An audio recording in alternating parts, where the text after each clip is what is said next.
muri Pi Network. Muri Pi Network umunsi w'ejo nibwo twakoze ikiganiro tubigarukaho turavuga tuti aya mafaranga yatanzwe, aya madolari agera kuri miliyoni 100 yatanzwe na Pi Network. Abantu bashaka kuzarya kuri aya mafaranga twarabaze dusanga byibuze Pioneers miliyoni 19 zamaze gukora KYC. Buri muntu umwe wakora umushinga akawusabumitinga Pi Network muri ecosystem bakawemera hanyuma bakamwaprove, ashobora gufata hafi miliyoni 3 z'amadolari ahubwo ngira ngo.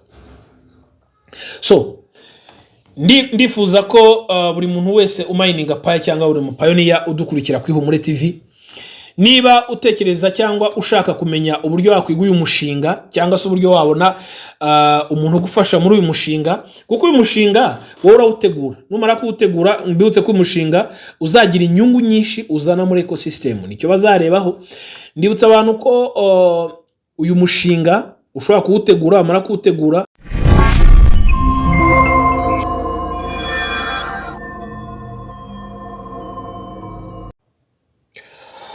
bakunzi b'Ihumure TV mumeze neza aho muherereye, mbifuje ibihe byiza kandi mbifuje kugubwa neza.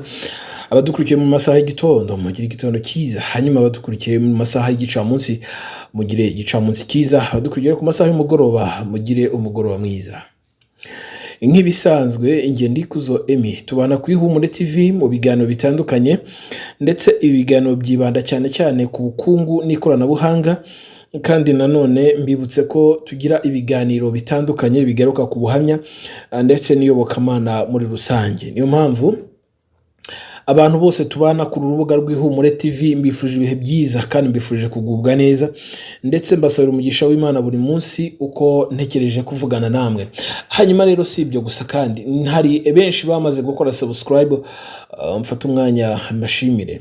Nawe utarakora subscribe ndifuza ko nagusaba gukora subscribe kugira ngo tubane muri izi nkuru zacu ndetse n'ibiganiro bya buri munsi. Ntabwo tuzakubera abapfapfa, nta nubwo tuzakubera abaswa, hanyuma tuzagufasha mu nkuru zakugirira umumaro buri munsi. Niyo mpamvu twifuza ko nanone niba dukoze inkuru ya audio cyangwa y'amajwi itagaragara y'amashusho, tutifuza gutinda ndetse kandi twifuza kwihutisha kugira ngo wowe udukurikiye ubashe gukuramo iby'umumaro kandi bibashe kugufasha. Niciye muri studio y'Ihumure TV. Hanyuma kandi nk'ibisanzwe tugira services zigiye zitandukanye twifuza kubasangiza kugira ngo noneho mwe mudukurikira izi services zibe zabagirira umumaro. Aha rero harimo service z'abatekinisiye babizerwa bagufasha mu gihe cyose waba ukeneye umutekinisiye. Rero ushobora kuza kubahamagara aha ni mu bikoresho byo mu rugo cyangwa se mu bikoresho byo mu gikoni. Aha rero ndavuga nka firigo, televiziyo muri salo ngaho, micro-onde, water dispenser ndetse n'ibindi bikoresho bitandukanye byo mu office, computer, scanner, photocopieuse ndetse na kamera z'umutekano. Kuba zikeneye muze kuduhamagara hanyuma tubafashe kugira ngo bize kubagirira umumaro. Turabaho abatekinisiye babizerwa. Uraza kuduhamagara kuri telefone ikurikira ni 0788605044, hanyuma uduhamagare tuguhe serivisi nziza ijyanye n'abatekinisiye. Ibikoresho byongere kuba bizima, cyangwa se niba ibyo bikoresho bikeneye maintenance umaze igihe kinini utabikorera maintenance, ariko nkuko uyifata amazi ukiyuhagira ugasa neza, niko ni ibikoresho bikeneye kwitabwaho kugira ngo bibashe gutanga umusaruro mwiza. Kozi inkuru rero nicaye Kigali mu masaha y'umugoroba niho nicaye. Hanyuma nyemerera tuze kugaruka cyane cyane mu makuru agaruka ku bice bibiri, amakuru agaruka cyane cyane ku matangazo benshi bakomeje kugenda babona ya RGB cyangwa se ikigo cy'igihugu cy'imiyoborere cyakunze kugarukaho. Na makuru tuza kugarukamo, hanyuma nanone tuze kureba kandi nanone ibivugwa cyane cyane mu maraya makuru yacu. Tugarukaho kenshi ikoranabuhanga benshi bamenyereye kutwita ngo abantu bo muri Pi Network cyangwa se ngo rya faranga rya Pi. Benshi bakunze no kuvuga ko ari scam, abandi bakavuga ko ibi ngibi bijyana n'ubuhanuzi buzasohorera ku bantu mu minsi y'imperuka. Hanyuma ibyo byose rero tukaba turi buze kubigarukaho muri izi nkuru cyangwa se muri iyi nkuru yacu. Reka rero tuze kurebera hamwe ku munsi w'ejo nibwo abantu benshi basomye cyangwa se bumvishe itangazo rya RGB rivuga ko ahantu hamenyerewe mu ruhango kwa Yezu Nyirimpuhwe benshi bakunda kujyayo kuhasengera ku isengesho n'ubundi rikunda kugaragara cyangwa se abantu benshi bagiyeyo bakunda kugenda basangiza abantu. Ese iri sengesho riba kuwa kangahe? Iri sengesho riba ku cyumweru cya mbere cy'ukwezi, aho benshi bari biteguye kuzajyayo ku itariki ya mbere y'uku kwezi kwa gatandatu, ukwezi tugiye kuzinjiramo gusigaje iminsi mike, kandi ukwezi gusaho naho kuri muri kimwe cya kabiri cy'umwaka. Nibyo koko. Hanyuma ku itariki ya mbere hari hateganijwe isengesho rizabera hano mu ruhango kwa Yezu Nyirimpuhwe. Benshi mu bagiye bavuze ko cyangwa se bakunda kuvuga ko byamaze kugaragara ko hari ibitangaza bitandukanye bikorerwa muri iri sengesho hano mu ruhango, byabaye n'impamvu ituma benshi badashobora gusiba iri sengesho. Benshi bajyayo nk'ibisanzwe bakajya gusenga. Ese iri sengesho rigaragara muri rusengero? Ni isengesho rigaragara muri Kiliziya Gatolika, aho abantu benshi bamaze kumenya ko bagira umwanya wo kujya kubwira Imana ibyifuzo byabo cyangwa se bakajyana ibyifuzo byabo. Mu isengesho ry'ubushize benshi bakunda kuvuga ko Imana yabiyeretse ngo igaragariye mu mwana wayo mu bicu, aho babonye ibimenyetso bidasanzwe. Aha rero mu misengere y'aha hantu ngira ngo ubushize abariyo bagarutse bavuga ko isengesho ryaranzwe n'ibitangaza, cyane ko hari n'abantu baguye. Ibi tubimenyereye mu baporoso cyangwa se mu matorero y'ububyutse, ariko afitanye isano n'ubuprotestani. Abenshi rero ntibari bamenyereye muri Kiliziya Gatolika, ariko benshi mu bitabira iri sengesho ryo mu ruhango bavuga ko iri sengesho rigaragaramo ibitangaza, ndetse benshi banavuga ko benshi baguye muri iri sengesho abari bafite indwara, nyamara izi ndwara zakize. Benshi bari bazi Padiri Nyakwigendera Obaridi wakunze kugaragara mu gukora ibitangaza ndetse abikoreshejwe n'Imana mu gihe cy'isengesho, cyangwa se mu gihe abarwayi benshi bamusangaga hanyuma bamara kumusanga bagakira. Sawa gusa rero ni umupadiri wagaragaye mu bikorwa by'isanamitima ndetse no guhuza abantu bagiranye icyabatandukanyije, cyane cyane nk'abakoze jenoside mu 1994 hano mu Rwanda, ndetse n'abakorewe jenoside bakabura abantu babo ndetse abandi bakarokoka ariko mu buryo bwari bukomeye. Nyamara bivugwa ko mu miyoborere myiza y'igihugu cyacu uyu mupadiri yabigizemo uruhare kubera ko yahuje abatari bake ndetse n'ibiganiro yateguraga. Iri sengesho rero Obaridi yakundaga gusengera abarwayi bagakira, bisa naho kandi byagaragaye ko muri aka karere ka Ruhango ibyo bitangaza byatangiye gukoreshwa abandi bapadiri. Hanyuma rero saba padiri gusa, nkwibutse ko akarere ka Ruhango ni akarere kabarurirwa mu ntara y'Amajyepfo, kandi niko kuko binavugwa ko umunsi nyirizina iyo habaye isengesho ikibazo cya transport mu ntara y'Amajyepfo aba ari ingutu cyangwa se aba ari ingume. Biba bikomeye kugera mu karere akariko kose ko mu ntara y'Amajyepfo. Abakristo benshi b'itorero b'idini cyangwa se ba Kiliziya Gatolika baturutse imihanda yose, cyane cyane mu gihugu cy'u Rwanda, ariko si no mu gihugu cy'u Rwanda, hari n'abava i Bugande ndetse n'ahandi bakaza muri iri sengesho ryo mu Ruhango. Abandi mwibuke ko abantu benshi hari umunsi nyirizina bagira bajya gusenga ikibeho, cyangwa se abavuga ko hakorerwa ibitangaza, ariko byaje kugaragara ko no mu karere ka Ruhango muri iyi stade, ni stade isa naho iteguye mu buryo bwakira abantu muri rusange batari bake. Nubwo tutagerageje kwegeranya imibare, ariko bigaragara ko imibare nayo igaragazwa cyane cyane ku bantu benshi basengera aha hantu. Binavugwa ko imibare yakomeje kugenda izamuka ku rwego uyu munsi bigaragara ko bishobora guteza ikibazo. Ariho tuza kugaruka ku itangazo ry'uyu munsi, cyangwa se itangazo ryasohowe na RGB. Bivugwa ko hano hantu bigaragara ko hateye impungenge mwibuke ko umunyarwanda ku isonga cyangwa se umuturage ku isonga, iyo biramutse bigaragaye mu miyoborere myiza ko hari ikibazo gishobora kuba ku muturage bitewe n'ahantu hari ubucucike cyangwa se ahantu hatagenewe guhurirwa n'abantu benshi cyangwa se ahantu hatari ibikorwa runaka bishobora gufasha abantu bagize ikibazo, cyane ko byanagarutsweho ko bivuga ko abantu baguye uriya munsi byatewe n'ikibazo cyo kutabona guhumeka neza, benshi bakunze no kwita ibitangaza. Ariko RGB yatangaje ko bidakwiriye ko hasengerwa mu gihe hadatunganijwe. Muri iyi minsi RGB iri mu bikorwa cyane cyane byo kwita cyane ku baturage aho bahurira, ariko bijyanye n'amasengesho. Nibwo haje mu gihe tuvuye mu karere ka Ruhango bivugwa ko hari byinshi byo kwigwaho cyangwa se batekereza ko bishobora gukorwa.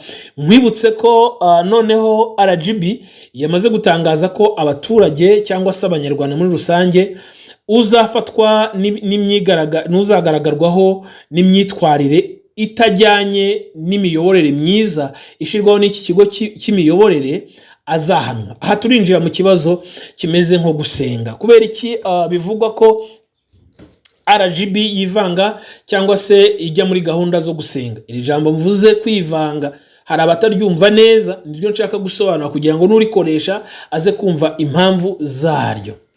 Buri muryango wose ugira uko uyoborwa cyangwa se ugira umuyobozi. Niba rero mu miyoborere harimo ikigo nk'iki gishinzwe imiyoborere, byanze bikunze kigomba kumenya uko umuturage ayoborwa, si ukwivanga ahubwo biri mu nshingano zabo. Hanyuma ibi biratwinjiza mu cyo benshi bakunze kwita ko umuntu wese uri gusenga adahawe umutekano, ariko ahubwo nibwo ahabwa umutekano. Aha byavuzwe cyane ko abantu bazajya bahurira cyangwa se bazajya bigaragara ko hari urugo runaka bahuriyemo kugira ngo bakore ibikorwa byo gusenga bazahanwa. Bivugwa ko bazajya bacibwa miliyoni 2 ndetse n'uwabakiriye nawe agacibwa miliyoni 1. Abantu muzajya muhurira mu rugo kwa runaka mwagiye gusenga, uko mungana muzajya muteranya miliyoni 2 zigomba kwinjira mu kigega cy'igihugu cy'imiyoborere myiza RGB, hanyuma n'uwabakiriye yishyure miliyoni 1. Impamvu ni iyi, ni impamvu yo kugira ngo ibi bintu bihabwe umurongo. My friend, birakwiriye ko gusenga atari byo bikwiye kuba makavuyo. Birumvikana ko famiye zishobora guhura hanyuma famiye zigaterana zigasenga. Sinzi n'uwabazaga ibibazo mu kanya bazatese n'abana ku ishure muri rajepura bamwe bahuraga bagasenga, ntabwo bazongera gusenga. Ibyo naro bazirirakorwa, entertainment birakorwa n'ibitaramo n'iki, nibaza ko gusenga byo bitazahagarikwa ahubwo bizaba bifite uburyo bikorwamo. Ni nako rero abafite ibigo runaka bakorera bya leta cyangwa se ibigo by'abigenga bafataga umwanya wo muri pause cyangwa se umwanya wo kuzinduka bakabanza gusenga. Ntacyo RGB yabivuzeho, ariko nibwira ko nabo bigomba gukorwa mu buryo bwiza. Ibi rero bizakomeza gukorwa wenda nabyo tuzi cyangwa se nabyo bazabiha umurongo. Hanyuma rero hari benshi bafungiwe ibikorwa bijyanye no gusenga no guterana, harimo za ministeri, harimo insengero cyangwa amakanisa. Bivuga ko rero ibikorwa byabo babyimuriye online, bivuze ko bakora amalinki hanyuma abantu bakajoininga, abantu bagatura nk'ibisanzwe. Aba bantu batura online n'abantu baturisha online, byanze bikunze nabyo RGB irimo irabyinjiramo. Bivuze ngo ibikorwa byarahagaritswe, bimaze guhagarikwa uwo byimurira kuri murandasi cyangwa se kuri internet, bivuze ko n'ubundi guturisha urakomeje, uri guturisha. Kuko bigaragara ko hari ijambo rikunda kugaruka ngo niba hari ikimana gukoreye utange ituro. Aha rero n'ubundi ibikorwa byo guturisha birakomeje, ibikorerwa online. Bituzabigarukaho mu nkuru yacu y'ubutaha. Ntago nshaka gutinda muri aya makuru, nimo ndabereka cyangwa se ndabaha icyerekezo cyaho ibintu birimo birerekeza. Ndakubwira ko mu kanya dushobora kugaruka mu nkuru nanone igira ikigarukaho. Munyemere tuze kwinjira mu nkuru y'ubukungu, hanyuma turebe gato mu bukungu. Uyu munsi turi buze kugaruka ku itangazo rishya cyangwa se amakuru mashya agaruka ku bantu benshi baba pioneers cyangwa se abantu bakunda kumininga Pi network. Mbibutse ko hashize igihe kinini migration yarahagaze itari gutangwa cyangwa se kumwe ba verify amafaranga yawe cyangwa se Pi zawe, kubera ko twamenye ko Pi ari amafaranga hanyuma bakazishyira kuri wallet cyangwa se ku cyo bita account yawe. nko muri banki bashobora gukoresha account, hano barakoresha wallet. Yes, kugira rero ngo migration zikorwe nk'ibisanzwe muri Pi Network, benshi batangiye kubibona ko hari abantu batangiye ku updatinga email zabo, hanyuma bamaze ku updatinga email zabo babona migration. Hanyuma mu bikurikira nawe rero uko byagenda kose uze kureba cyangwa uze kwinjira muri account yawe uverifying nk'ibisanzwe, urebe niba ushobora ku updatinga email cyangwa se ushobora ku updatinga nimero, ndetse ukongera ugacekinga ukareba niba ziriya step cyangwa ziriya ntambwe zose zimeze neza, ubundi wongera utegereze migration. Mu gihe kitarambiranye ushobora kubona migration. Hanyuma mwiri tangazo haragaruka mutuntu dutatu nashaka kugarukaho. Akambere nibishoboka byose kugira ngo uburyo cyangwa se ibikorwa bya Pi Network byongere kwaguka mu bikorwa runaka, kandi ibyo bikorwa bifiteho buri muturage wese ahurira n'amafaranga.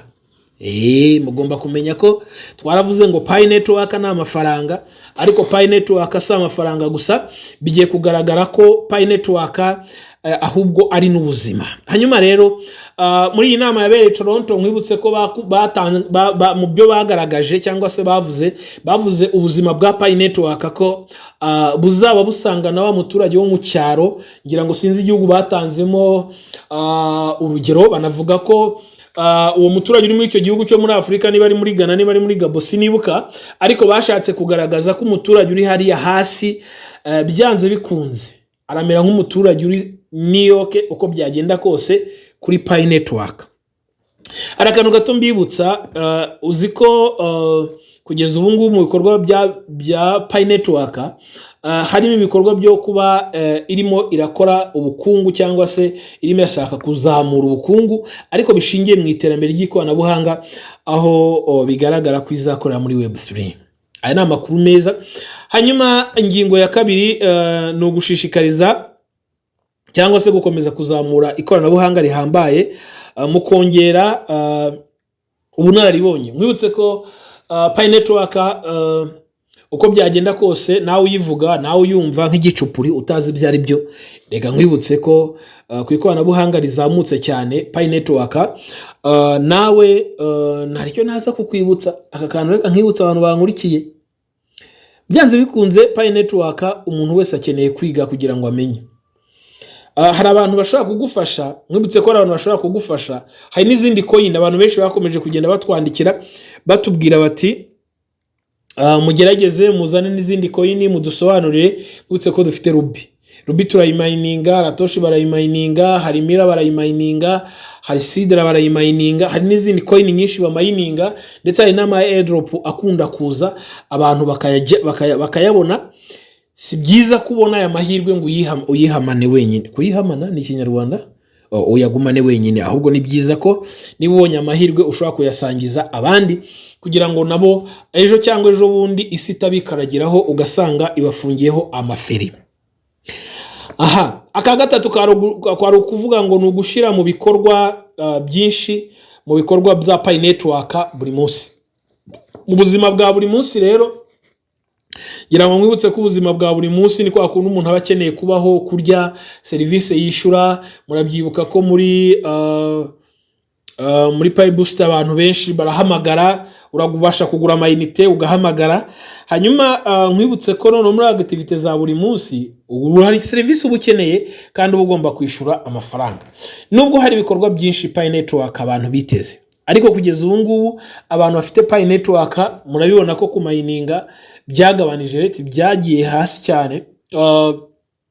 Bigaragara ko za Pi abantu bavugaga hari umunsi nyirizina muzajya kubona mukabona byanze.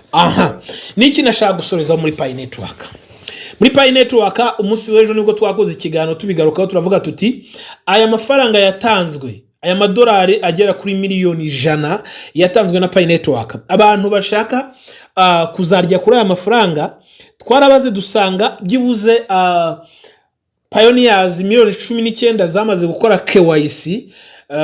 Buri muntu umwe wakora umushinga akawusabumitinga Pi Network muri ecosystem bakawemera, hanyuma bakamwaprova. Ashobora gufata hafi miliyoni 3 z'amadolari ahubwo ngira ngo. So ndifuza ko buri muntu wese umininga Pi cyangwa buri mu pioneer udukurikira ku Ihumure TV, niba utekereza cyangwa ushaka kumenya uburyo wakwiga uyu mushinga cyangwa se uburyo wabona umuntu ugufasha muri uyu mushinga, kuko uyu mushinga wowe urawutegura, numara kuwutegura mbibutse ko uyu mushinga uzagira inyungu nyinshi uzana muri ecosystem, nicyo bazarebaho. Ndibutsa abantu ko uyu mushinga ushobora kuwutegura, wamara kuwutegura ukatura tukagufasha kunonosora, birumvikana wenda hari amafaranga runaka, hari n'abandi babizi bashobora kuzafasha abantu kubikora. Uyu mushinga rero sinakubwira ko hari amafaranga ufite kuwutangamo na ubwawe wakwicara ukawiga, wamara kuwiga neza ukawushiraho, hari igihe bashobora kuwemera cyangwa bakawanga, ariko umunsi bakwaprove bakakubwira bati umushinga wawe uremewe, uzafata amafaranga menshi. Yandi twavuze ngo Pi Network igiye gutanga amafaranga menshi kuko bafite ibikorwa byinshi barimo baragenda bateganya gukora, ariko mwibutse ko ku bantu rwose bari bukuze gukora iyi mishinga neza ndetse mutangiye gukora iyi mishinga izabifite aho ihuriye n'inyungu za rubanda, inyungu nyinshi z'abaturage, abantu bazaza muri ecosystem kubera wowe n'umushinga wawe, uzahabwa amafaranga atari make. Ntabwo rero ibiganiro byacu tubisoreje aha, ahubwo ni inkuru ibaye ihagarariye aha, kuko ibiganiro bya buri munsi bizo nakagaruka. Munyemerere mukanya tuze kuba nanone dufite umutumirwa w'umunsi aze kugaruka cyane cyane ku bintu bijyanye n'ubukungu, ariko twibanda cyane cyane mu isi ya kera ndetse n'isi y'uyu munsi. Mwakoze cyane nk'ibisanzwe, nari Kuzo Emmy, nahamukanya.